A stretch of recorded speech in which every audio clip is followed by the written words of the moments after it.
Hey everyone, my name is Zach. I play guitar for Shiloh, and today I'm going to talk to you about some of my gear. Alright, so first I'm going to talk about some guitars that I have here. This one here on the left-hand side is probably my most used instrument when playing with Shiloh. It's a 2008 Gibson SG, and it was actually a gift that was given to me several years ago by some really amazing friends. I had talked about how I really wanted an SG, but wasn't really looking for a humbucker sort of sound. I really wanted like a P90 or single coil sort of tone from it. And so a buddy of mine found this guitar, did a lot of work to it, and actually installed some Duncan Fat Cat P90 pickups that fit perfectly in there and really kind of give a good balance of that chimey warm tone, but also still have like a thick sound to it. So for bigger moments in our songs, it still kind of holds up in that way. Definitely one of the smoothest playing instruments that I've ever played and toured with. It's just a workhorse. It does what it does very well. And right here is actually a new guitar that I just a couple of days ago got done, finished building. It's a Squier body. It's the Paranormal Tele series. And as you can see, the neck is a little bit different. This is an aluminum neck by Bagele. Bagele is a German company that I believe started around 2020 and have just been making solid aluminum necks for the past couple of years. I have a bass with one of their necks on it, and after playing that, I really wanted to get one for guitar. So just got this in, and there's some upgraded pickups in here. The stock ones that come with Squiers are very basic, cheap ceramic pickups, but I installed some Duncan quarter pounds in there. And quarter pounds are kind of perfect for what I'm looking for from this Telecaster because it is a thicker sort of sound. So again, it's a little chimier, but it also still has the body whenever we need it to get heavy. And I've always been a fan of offset bodies. I've just never owned one before. And honestly, the reason why I went with this is the shell pink. The color just kind of got me when I saw it. So just a newer build of mine, but I'm looking forward to using it in the future. So next I'm going to talk about my amp and my guitar cabinet. The amp that I normally use is this VT22 actually Ampeg head. It used to be a combo from the V4 series from the late 70s from Ampeg that somebody along the way ended up ripping out of the combo unit and rehoused in this housing unit. Effectively, schematically, it's the exact same as the late 70s V4s. So anyone who knows old Ampeg knows that they're just loud and clean and take pedals very well. So for practical use in Shiloh, it makes a whole lot of sense. We need the volume and we also need the headroom. And honestly, this head has just been, I know a lot of people who I've talked to about the V4 series have had problems with them along the ways. They can often be like coined as fragile amps. So a lot of people don't like touring with them, but I've rarely had any issues with this one. There's been a couple of broken fuses, and I've had to retube it once, but other than that, I just really love this amp. Gets exactly the sort of sound that I want, but also is very versatile. So it's not pigeonholed in the sort of tone that it can get, which is great for when we're writing or when we're recording. Just all around solid amp. Next is the guitar cabinet that I have been using for the past couple of years. This is an Emperor GT 412. It's their oversized offset 412. And again, for our style of music and really just for any loud, bands, having something a little beefier like an Emperor cab is great because you get really nice thick tone, and they're just, really, really well made, good for touring, just solid cabs all the way around. In this particular cabinet, again, it's a 412. I have two different sets of speakers in here.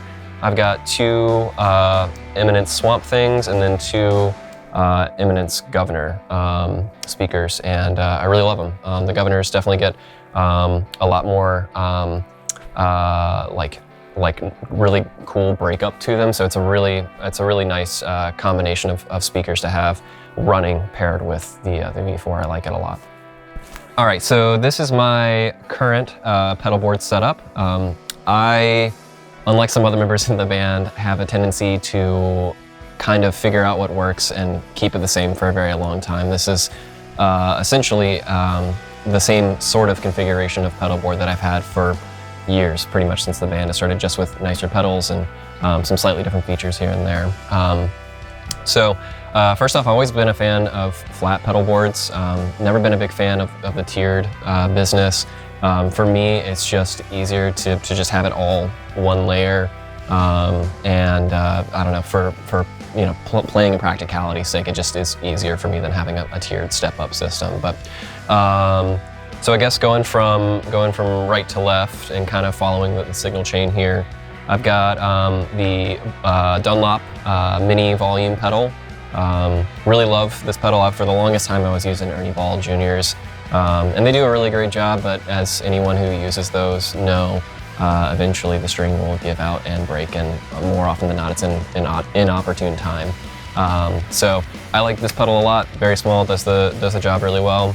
Next I have a Polytune 3, which is by TC Electronic. Again, with a flat board and just the type of configuration that I have, I need a tuner that's going to be small. Really like this tuner, really accurate, and yeah, it doesn't take up too much space. Next is the Exotic EP Booster, and this is a pedal that I have on at all times. I don't ever, turn the knob up at all. It's literally down as far as it can go and just on. On the inside of the pedal, there's some internal dip switches where you can change the high and low cut, and I keep it all the way down and on all the time just because it kind of helps me clean up my tone a little bit. And I just really like having it on. It's just like a tone cleaner essentially. And that's fed into the Fuzz Roche's Demon. Fuzz Roche's is a boutique company that's from New Jersey. It's a husband and wife duo, and their kids help out sometimes. Ryan has been making pedals for years now, and most of his pedals are kind of drives, fuzzes, distortions, and he just does it really, really well. It's kind of a take on the OCD, but the one that I have here actually has a boost and gate mod, which I love for any of our heavy parts, especially things that have a lot of stopping and starting. The boost and the gate built into this pedal really help make those cuts clean, really give it some extra oomph to it as well. So this is my go-to drive. So that is fed into the next gain stage that I have, which is the Earthquaker Devices Spires. This is a two-channel fuzz, and the right side, which is the red side, has more of a like a vintagey rat sort of fuzz sound to it, and the left side, which is the green channel, which is the one that I use most of the time, is I think it was modeled after the new fuzz from the 70s. Really, it's just a splattery, kind of gross, thick fuzz. And I'll use this kind of in sparing moments across our songs, just for those really big, just gross, heavy parts, just because it adds that extra sort of fizzle and grit to things. And then from there, I start to get into my delay and modulations, which goes into the Strymon Flint. The Flint's just an all-around great, reverb, always-on sort of reverb. I typically use it in the 80s setting, which I think is like a plate setting. I really like the color sweep knob a lot. You can get really bright, crisp trails, or you can make them really dark. I typically keep them a little darker, especially when using anything with single coils in it. And then on the left side, there's actually a tremolo, which I don't use too much, but on our newest record, I used a few times, which I think just kind of helps, add in an extra element, and it's there, so why not use it? But all around, really great, solid pedal. And that's fed into another Strymon pedal, the Big Sky. For me, this is one of my favorite pedals. Really gets, all sorts of, your standard reverbs, but also crazy modulation. There's just some really cool algorithms that they've put in here that just sound really amazing. And to be quite honest, I don't use it to its full capacity, but the sounds that I've pre-built and set for certain elements in our songs, I really like. So just really gives that extra space and body to some of the parts in a lot of our songs. So yeah, great pedal, great pedal. Next is the newest pedal that's on my board, which is the Pigtronix Echolution. And for the longest time, I was running a Moore delay. It was the Re-Echo, and it's a kind of a cheap pedal, but it did the job. And the biggest thing, again, considering what I have to work with real estate-wise, it was perfect. It was just like the perfect fit. So, and there wasn't really another pedal that I could find that would fit and do everything that I wanted to do in this space. But this recently came out, picked it up on a whim, maybe a few months ago, and it is amazing. I love it a lot. There's 4 presets built into it, which makes, whenever we change our set, I can, program that in there.